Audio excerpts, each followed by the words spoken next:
Halo teman-teman semuanya, jadi seperti inilah jika kalian menaiki jembatan gantung dalam keadaan angin kencang.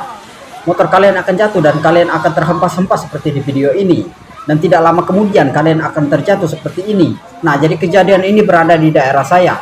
Nama daerahnya Gunung Mampulo, Kecamatan Gunung Megang, Sumatera Selatan.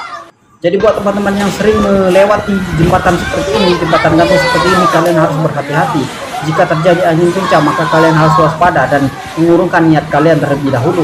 Oke, terima kasih sudah mengikuti video saya dan jangan lupa untuk subscribe.